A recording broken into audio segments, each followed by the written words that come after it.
Salut chers fidèles abonnés de la chaîne, cliquez pour gagner. Dans cette vidéo, nous allons parler de PP. 357 milliards de PP. Mais pourquoi maintenant? Pourquoi maintenant? Vous allez comprendre dans cette vidéo. Nous allons parler un peu du halving. Nous allons parler des pays d'Afrique, pas n'importe lesquels, qui sont en train d'adopter les crypto-monnaies. Nous allons parler des élections et bien d'autres choses importantes dans l'écosystème de la crypto-monnaie. Donc, sans plus tarder, si tu n'es pas encore un fidèle abonné, mon frère, ma soeur, n'oublie pas d'activer la clochette de notification pour ne rater aucune de nos prochaines vidéos. Alors, actuellement, nous allons parler de la citation du jour. Actuellement, on dit, tôt ou tard, toutes les banques investiront dans le Bitcoin. Aujourd'hui, nous sommes en train de voir que ça devient monnaie courante. Les gens sont en train d'investir déjà dans le Bitcoin.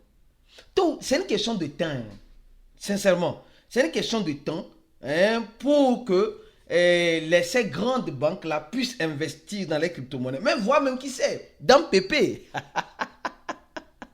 Qui c'est dans PP? Attention, aujourd'hui, là, tout est possible. Ne venez pas dire que non, c'est impossible d'investir dans PP. Aucune banque, c'est possible.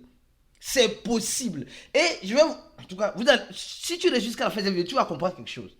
Tu vas comprendre quelque chose. En crypto-monnaie, il ne faut jamais dire jamais, jamais. Ton jamais peut se devenir, peut se transformer à une possibilité. Il faut avoir des possibilités. Donc, les banques finiront tôt ou tard par se joindre à nous. Ils sont déjà en train de se joindre à nous. Et nous sommes en train de voir le même Bitcoin qui est en train de souffrir. Oui, qui est en train de souffrir. Qui veut descendre en dessous, comme vous le voyez bien, en dessous de 60 000 $, qui a tenté de descendre en dessous de 60 000 $, mais qui est reparti à 61 000 $. Comme vous le savez en crypto-monnaie, espérez le meilleur et se préparer au pire. Espérez le meilleur et se préparer au pire. Alors, quand on parle des crypto-monnaies, parlons d'abord de cette information. Cette information est importante et capitale et délicate. On dit l'échangeur. Un échangeur ferme ses portes. Encore un échangeur qui se décide de fermer ses portes. Mais pourquoi elle ferme ses portes? Elle a bel et bien raison de vouloir fermer les portes. Parce que si tu vois bien, c'est l'échangeur de Monero. Pourquoi? Je dis ça et je répète encore. Aujourd'hui, ça ne sert absolument à rien de s'accrocher aux crypto-monnaies qui sont sur le protocole de l'anonymat. Vous aurez juste vos yeux pour pleurer. Sincèrement, nous aurons juste nos yeux pour pleurer. Parce qu'en voyant beaucoup de choses, en voyant ce qui est en train d'arriver, alors on comprend clairement et simplement que franchement, les crypto-monnaies qui utilisent le protocole de l'anonymat, on doit peut-être s'en méfier.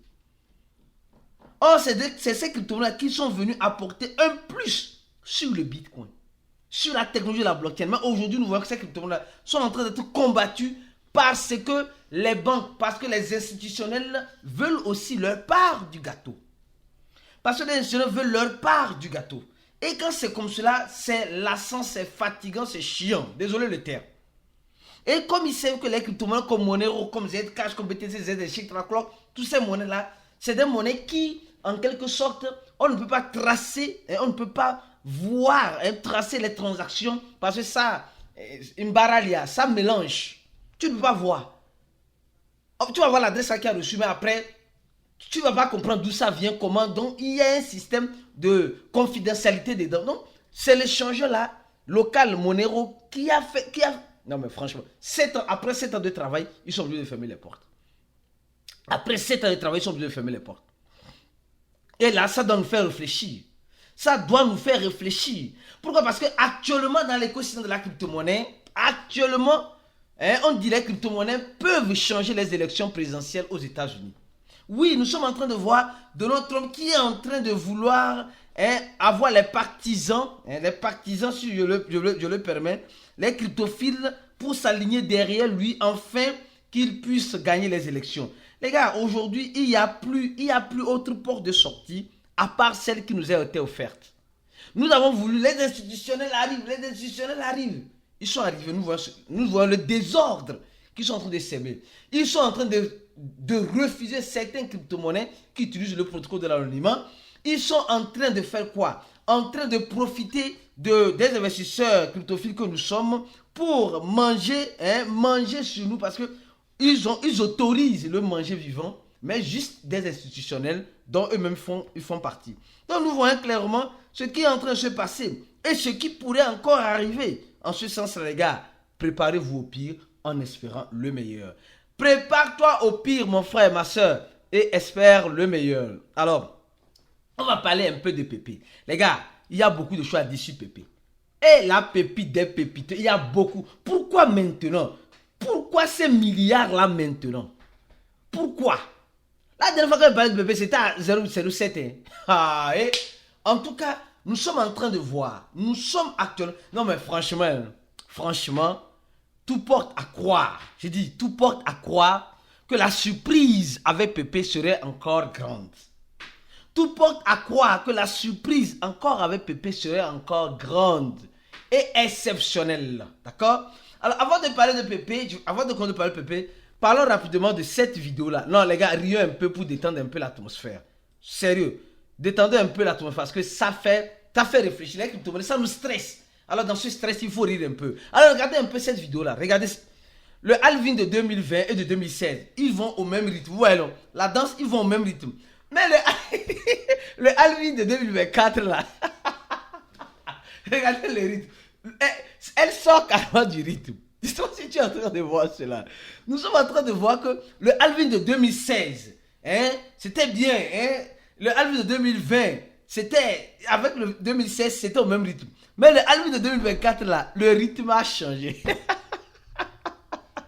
Le rythme, regardez, c'est pour dire simplement que pour dire en crypto-monnaie là, les gens qui entendent le cycle de cyclage là, c'est ce qui est en train d'arriver. Les gens pensaient que après le halving c'est le déclencheur du blue run. Après le halving c'est le déclencheur du marché haussier. C'est le déclencheur du blue run, le déclencheur de la richesse. Oh, on a vu que avant le halving le Bitcoin montait. Le Bitcoin montait. Après le halving le Bitcoin descend. Mais les gens disent non, il faut attendre 6 mois, il faut attendre 3 mois, il faut attendre 1 an. On est là ou bien? On est là ou bien? Il faut comprendre des choses. Là, le halving de 2016, il n'y avait pas trop les institutionnels. Le halving de 2020, il n'y avait pas trop les institutionnels. Mais le halving de 2024 a bel et bien le même. On a beaucoup d'institutionnels. Et c'est ce que je disais tout à l'heure. Les institutionnels ne viennent pas pour te rendre riche. Ils viennent pour s'enrichir eux-mêmes d'abord. Ils viennent pour s'enrichir eux-mêmes d'abord. Donc, cette méthode que nous avons, ou bien cette espérance que nous avons que le halving va, exemple, on dirait, il y a certains qui attendaient qu'après le halving, Pépé va brûler les 3 zéros là. Il y a des gens qui attendaient ça, après le halving, Pépé devait brûler ces zéros là. Mais on a vu le halving, mais il y a eu rien. Il n'y a eu rien. Donc, nous devons comprendre en quelque sorte que le halving, ce n'est pas le déclencheur, c'est un processus qui a lieu chaque 4 ans. Avec les institutionnels ou sans les institutionnels, avec les institutionnels ou sans les institutionnels, le halving aura bel et bien lieu. C'est ça que tu dois comprendre. C'est ça, toi, crypto-investisseur, tu dois te mettre en tête. C'est comme cela. Ce n'est pas d'attendre, dire non, le halving du halvinage arrive et là, non, les gars, pardon. Revenons maintenant sur Pépé.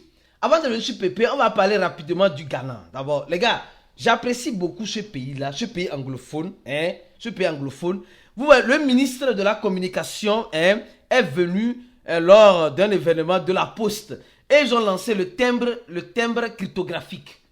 Les gars, vous voyez un peu combien de fois, on sait que la Poste est révolutionnaire.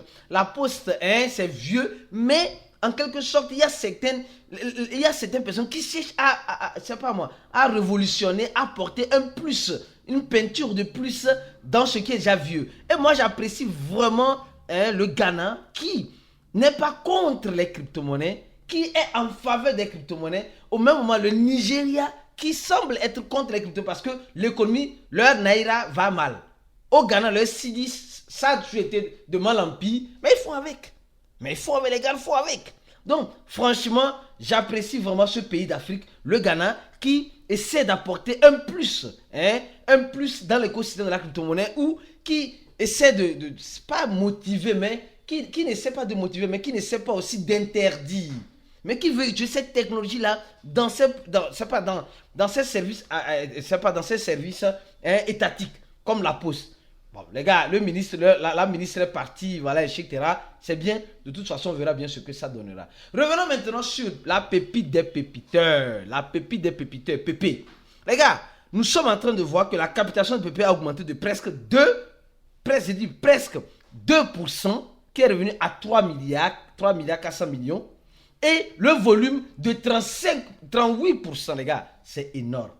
C'est énorme. Et, tenez-vous bien, regardez très bien. Commençons, allons sur le compte Twitter de PP, vous allez voir. Je vais fermer ça parce que les gens vont dire non, je vais fermer ça. On va aller sur le compte Twitter de PP. Vous allez voir quelque chose de très important sur PP. Pourquoi maintenant? Pourquoi maintenant? Voilà. Regardons PP. D'abord, nous voyons que le nombre de followers, on a déjà dépassé les demi-millions de followers. C'est-à-dire 647 000 followers sur Twitter. Là, c'est déjà très bien. Bientôt, PP ira à 1 million. Bientôt, PP ira à 1 million de followers. Quand on dit bientôt, peut-être dans un an ou dans quelques mois. C'est possible. C'est des possibilités qui peuvent arriver. Alors, quand je reviens maintenant, cette image de PP dit beaucoup de choses. Pourquoi maintenant? On dit simplement que le président Donald Trump dit qu'il est hostile et il est favorable aux crypto-monnaies. Et c'est le président Donald Trump qui parle et l'équipe de PP a pris une image, ils ont mis ici et ils ont mis PP ici avec le logo du Bitcoin en question. Ici, ils ont mis PP. Ça dit beaucoup. Pourquoi maintenant? Parce que nous savons qu'il y aura les élections. Attention, il y aura les élections aux États-Unis. Il y aura des élections aux États-Unis. Donald Trump n'est pas avec PP, mais peut un jour rester avec PP. Shiba, en quelque sorte, ne profite pas de ce FOMO-là. Je sens, je vais dire beaucoup de choses tout à l'heure. Je sens que PP a été créé par une équipe des Américains. Franchement, pourquoi les élections américaines les importent beaucoup comme cela? Je sens que PP a été créé par les Américains. Parce que, les gars, je vais continuer mon analyse pour que tu puisses comprendre. Shiba n'a pas fait tout ce bruit-là. Shiba ne fait pas ce bruit politique. Mais PP veut faire ce bruit politique. Et nous savons très bien que PP en question a été lissé sur l'un des grands échangeurs cryptographiques des États-Unis. Or, vous savez très bien que Coinbase ne va pas se lever comme cela pour lister PP parce que PP est joli à ses yeux. Non. Non, les gars, arrêtons de nous blaguer. Arrêtons. Et le nombre de holders de PP ne cesse d'augmenter, les gars. Il y a beaucoup de signaux. Il y a beaucoup de signaux. Beaucoup de signaux qui portent à croire que PP peut toutefois nous surprendre à tout moment. Je continue mon analyse. Alors, les 357 milliards de PP, on dit simplement, il y a une baleine qui a accumulé pendant ces heures-là 357 milliards de PP de Binance. Les gars, ça fait réfléchir. Les gars, comment vous ne pouvez pas... 337 milliards de PP sortent de Binance. Mais qui sont ces personnes-là qui achètent ces PP-là comme cela? Qui sont ces personnes-là? Et pourquoi maintenant ils achètent ces PP-là? Vous allez remarquer que le nombre de holders, les gars, j'ai dit le nombre de holders de PP augmente et ce ne sont pas n'importe quel holder. Ce ne sont pas n'importe quel holder. C'est des holders qui ont créé leur wallet récemment et qui sont en train d'emmagasiner des PP. Pourquoi maintenant ils sont en train d'emmagasiner des PP? Pourquoi maintenant? Parce qu'ils savent consciencieusement que quelque chose peut arriver avec PP. Les gars, arrêtons de nous blaguer. Les gars savent consciencieusement que quelque chose peut arriver avec PP à tout moment. Donc ils préparent directement ou indirectement leur arrière pour manger dans PP. Pour manger dans PP. Et nous, est-ce qu'on va manger avec eux dans PP ou nous serons mangés dans PP? Attention, parce que il y a ceux qui seront mangés et ceux qui vont manger. Il y a ceux qui vont être mangés et ceux qui vont manger. Mais toi qui me regardes, tu veux réellement manger dans PP, mon frère, ma soeur. Seul, j'ai dit, seule une stratégie bien appliquée te fera manger dans PP. Parce que quand on nous dit que le nombre de holders de PP a augmenté de presque 0,15%, c'est énorme, c'est beaucoup. Et Binance a beaucoup de PP. Binance a beaucoup de PP. Et c'est beaucoup de PP. Binance est en train d'augmenter son stock aussi. Binance est en train d'augmenter ses stocks. Et les nouvelles balances sont aussi en train d'augmenter leur stock. Regardez le nombre de PP qui est rentré récemment dans Binance. Regardez. Les gars, quelque chose se prépare. Je ne sais pas réellement ce qui se prépare, mais j'essaie d'avoir ma petite idée derrière ce qui se prépare dans PP. Les gars, soit on serait mangé, soit on va manger. Surtout ceux qui sont dans notre groupe VIP. Tout à l'heure, je vais envoyer un audio dans le groupe VIP pour les VIP pour une autre analyse qui n'a rien à voir avec l'analyse que je suis en train de faire maintenant. Oui, rien à voir, rien à voir, rien à voir, rien à voir. C'est pourquoi toi, mon frère, toi, ma soeur, je t'invite à te joindre à nous le plus vite que possible dans ce groupe.